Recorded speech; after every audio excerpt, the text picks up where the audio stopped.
Hey everyone, I'm here with someone awesome who I've been talking to recently, who has a wonderful foundation. Her name is Debbie Ortiz. I'm going to let her introduce herself and we'll get going from there. Thank you so much, Elon.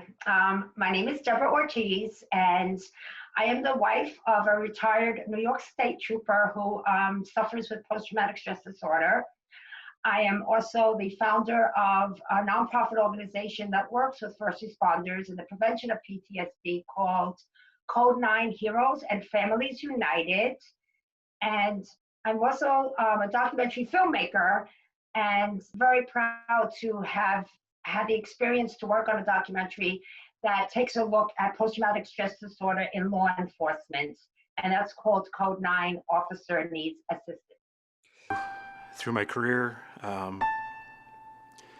never really thought about the things that I saw, dealt with, rollover collisions where people were ejected, child deaths were the hardest, and, doing CPR on a child for 20 minutes. I can remember one night walking down train tracks where a guy had stepped in front to commit suicide, and we walked down, and the sergeant was with me, said, "Rick, look at your boots." And I had pretty deep lug boots, and I had body parts and intestines up in my boots. And when you tell people that, it seems surreal that we didn't even think anything about it. We went back and hosed them off out of our boots, but there was this mentality that you needed to be tough about it, and there's this whole different culture in police work. What's your experience been just making the documentary and speaking to all these officers and your own experience with your own husband? Sure. Well, the documentary experience was intense, incredibly intense. It took 5 years to get that film completed. And in that 5-year period, I literally spoke to hundreds and hundreds of officers, family members, firefighters, correctional officers, dispatchers, and it was intense.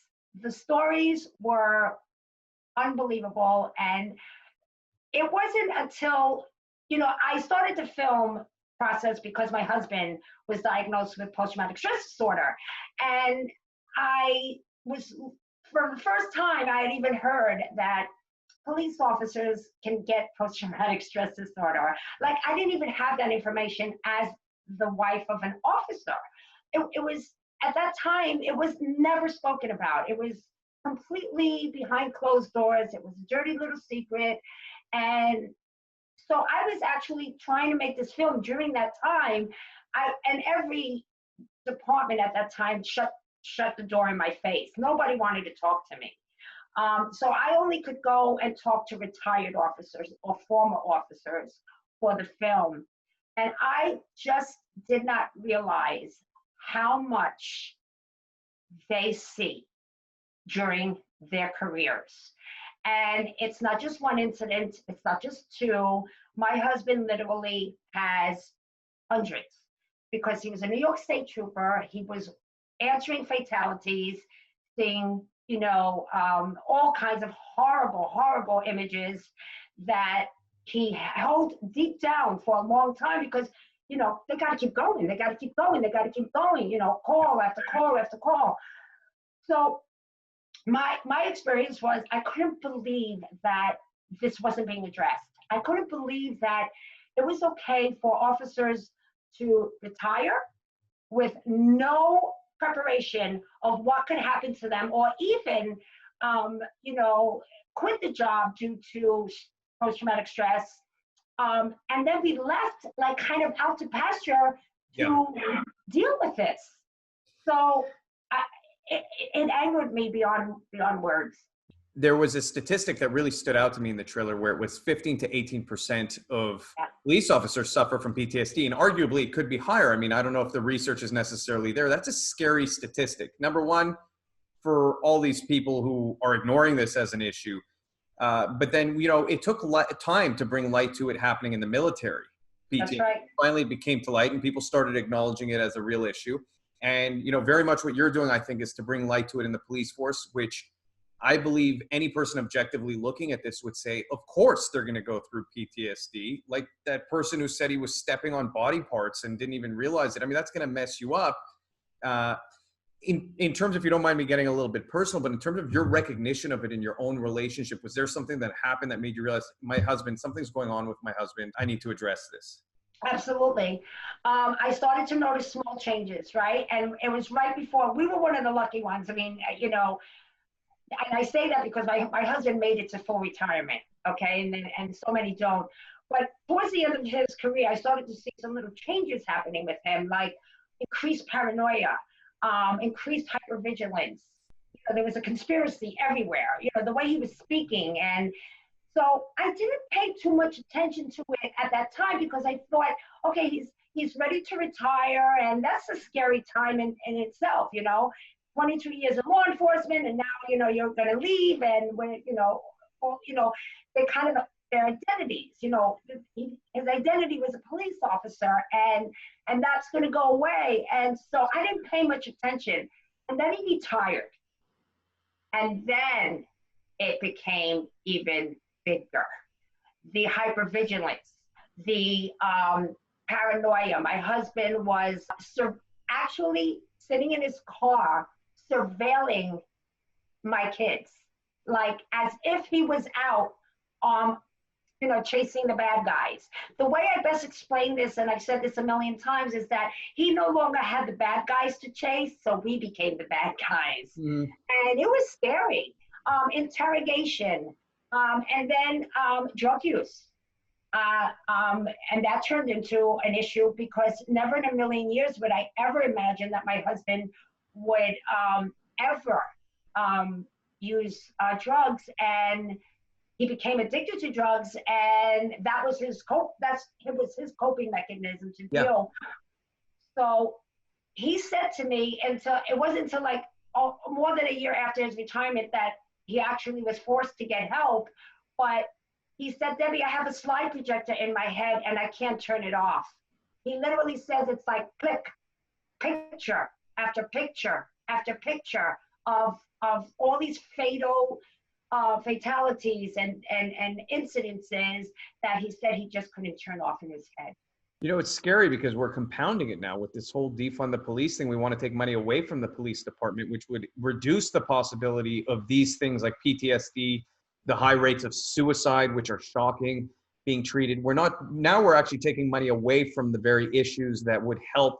Because if we could help deal with PTSD, I truly believe that these kind of overreactions that we do see from police officers would be greatly reduced and mitigated.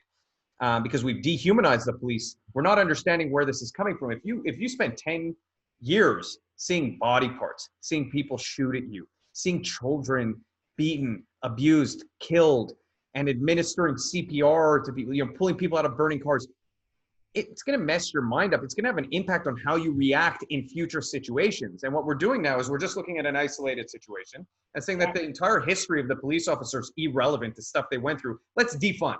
Let's take all the money away so that we can't even treat the people who need treatment. I mean, it's very upsetting. And, when I hear your story about your husband, it just kind of, we saw the same thing, like I said, happen in the military for many years. I really hope it gets light. I really think what you're doing is amazing. In terms of the pushback, you said you experienced pushback in doing the documentary from law enforcement. Can you speak a little bit of what that was like? Why do you think they don't want this to come to light? Well, they didn't then. And I just want to address what you just said about defunding, if you can give me just a few to Absolutely. go to that.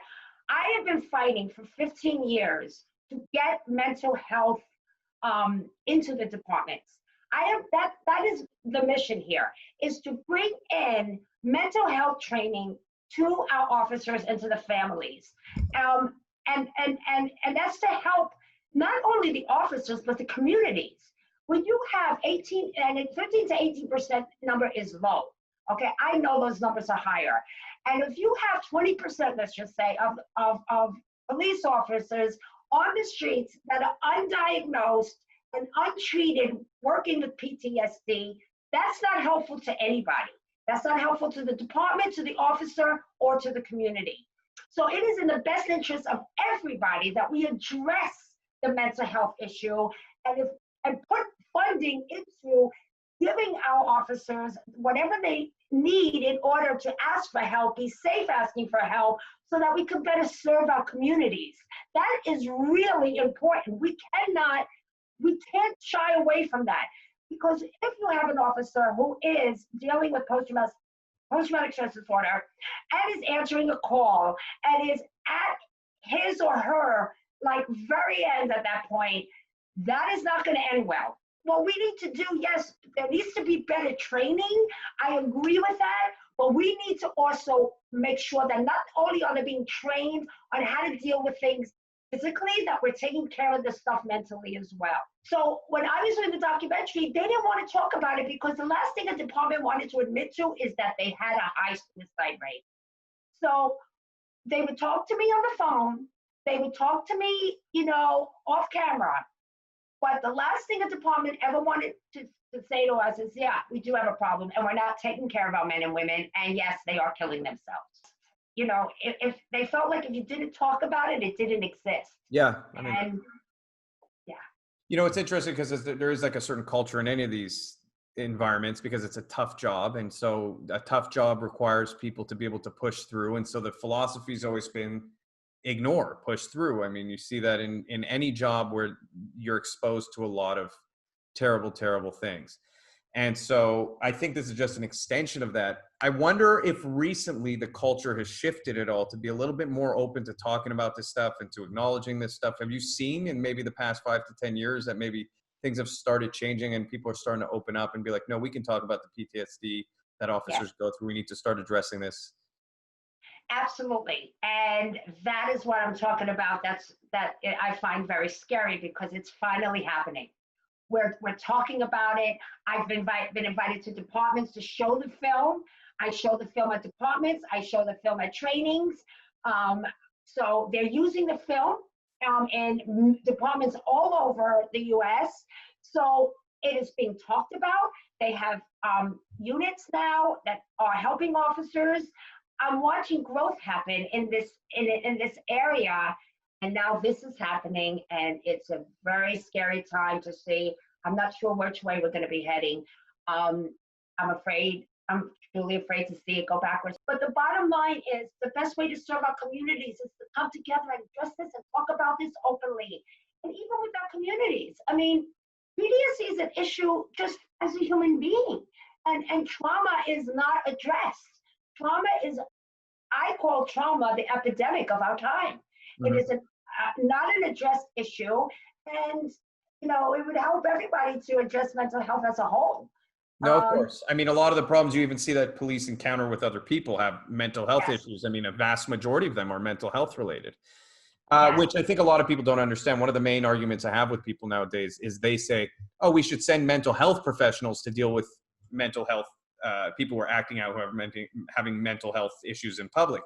They don't, people are so detached from the reality of what's going on. They don't realize how violent these situations become, how the likelihood of a knife or a weapon can come into play at any moment. It's very easy for a lot of people to just sit back and kind of armchair quarterback and be like, no, they should just send mental health professionals. They have no idea what they're getting into. There's so many unaccounted variables that a police officer has to deal with, has to stress about. And then you're talking about this past trauma, and what we're doing right now, even potentially more scary, is that we're dehumanizing them.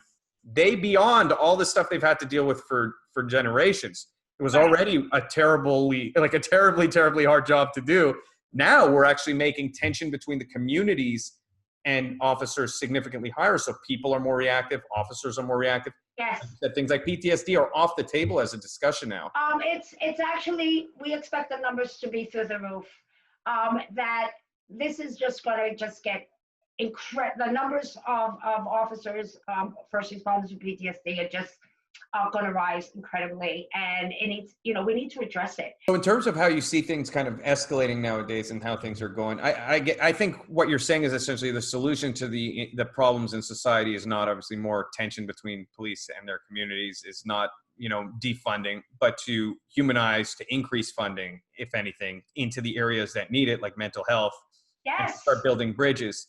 Yes. Where do you, I mean, I don't see that happening, sadly. Right now, I mean, I really do see the opposite happening. What do you think the end result of all of this is? Do you think it's no police and just chaos? Like, where do you see all this going in terms of your experience? You've been married to a law enforcement officer for, you know, many years. You're in the community. You have behind the scenes look with this documentary Yes. and dealing with doctors and all this stuff. What's your Yes. honest professional opinion on what we're doing right now? If I'm going to be completely honest, I don't see a really good outcome here.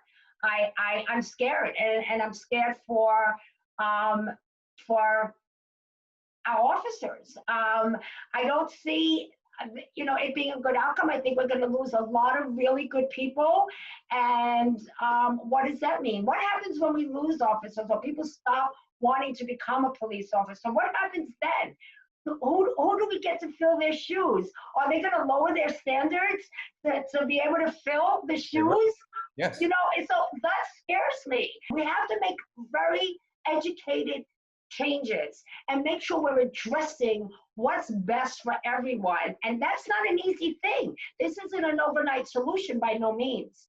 I think you touched on a really good point, which is the quality of people who the standards will just drop. The quality of law enforcement will come down over time because people don't want to do the job anymore. We need people to do the job. We're going to get people just to fill spots that we need to fill spots. Who just, you know, for all types of reasons, we're going to have to find people who can do the job. And so people aren't thinking about the actual realistic outcome of what's coming, which is part of the problem. As the wife of a law enforcement officer, in terms of the climate changing recently, do you feel like things have changed with people you know personally, their attitude toward you? Have you had mostly supportive people around you? Have you had some people turn on you and be like, I hate what your husband does? And I would just love to hear about that. That is a great question. It hasn't been, I watched some of the posts of some of my so-called friends, and it's been very hurtful. Sorry. It's okay. Take your time.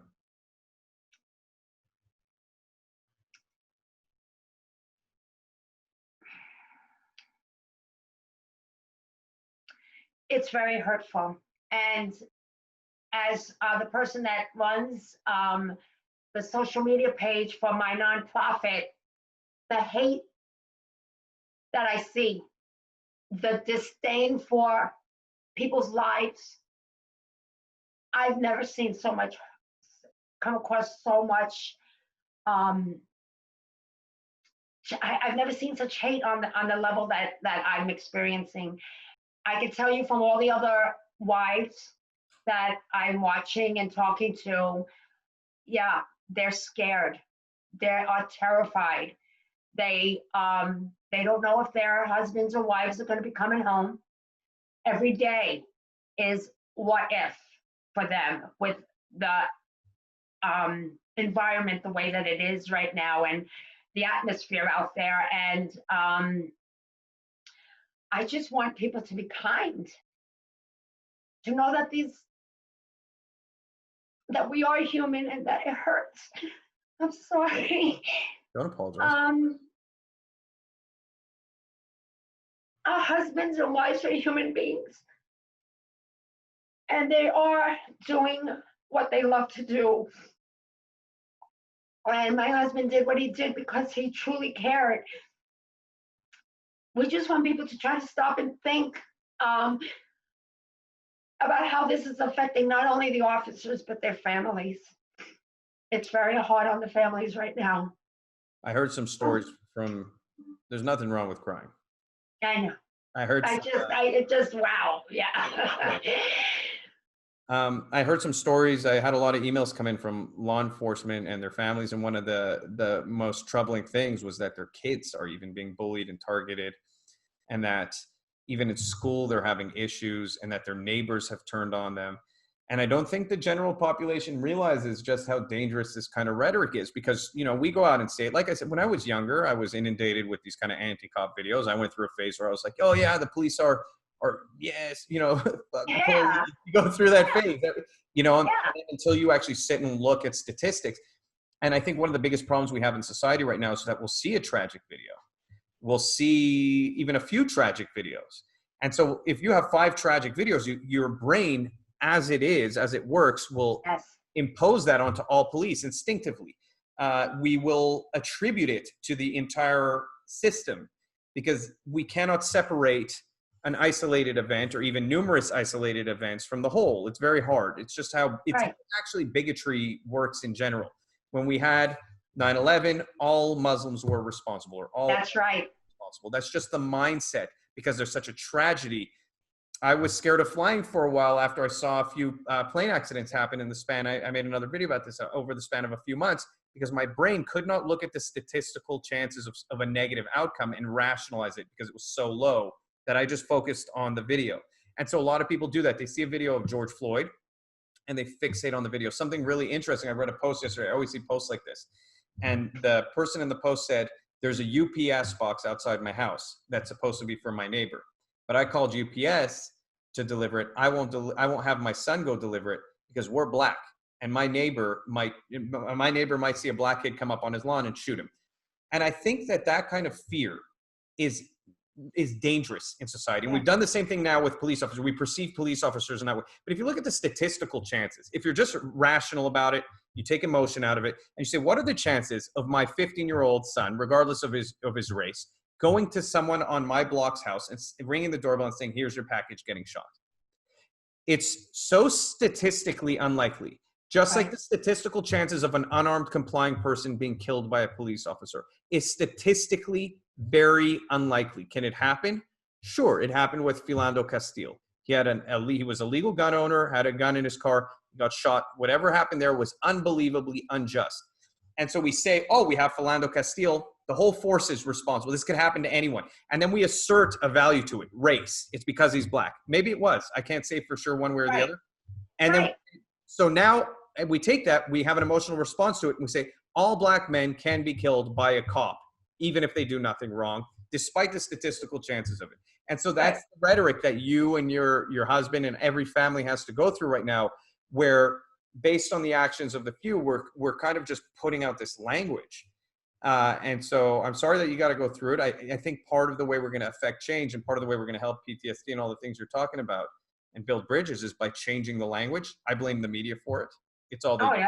Oh yeah. I don't even watch. I just don't even watch. But I want to tell you something. If you want to get an idea of what an officer, a 22-year career, a 20-year career, to take the front seat and get an idea, watch the film. Watch the film. Because the film will do that, because it takes you into the beginning of an officer's career and takes you through the incidences and brings you to the end. So if you want to just get a glimpse into the world, I urge you guys to watch the film, because I think that, well, look, it is about after people, not police, just like civilians watch the film. When I did regular screenings, the one thing I kept hearing was, I had no idea. I had no idea that's what our officers deal with. So, we need to step into, I have no idea what it is to be a young black man walking the streets. I have no idea. But we need to sit down and talk about this, right? We need to sit down and say, this is what it's like. But talk about it from a realistic point of view. But my film is real. These aren't made up stories. These are hundreds and hundreds of stories compiled into 8 feature stories in a film. So I didn't pull these things out of thin air. They're very real. So maybe that can help give people an insight. Where can people see the film? The film is available on the streaming networks, Amazon, YouTube, Hulu, I think. I also sell DVDs of the film. If they go to code9.org, they can get a DVD of the film, and but it's on the streaming networks. Code 9 Officer Needs Assistance. And they can rent it for like $1.99. I'll have the link also in the description below. I think it's important for people to see it. And thank you so much for being on. I really appreciate it, and just sharing, such personal stories. No, I appreciate it. If there's anything else, let me know. There's so much. And I thank you from the bottom of my heart, and, everything else aside, for what you're doing. Getting the conversation started, no matter how tough it is incredibly important. And if there's anything I can do on that end, I'm here.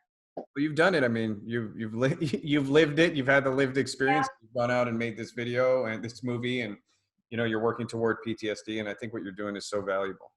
Thank you.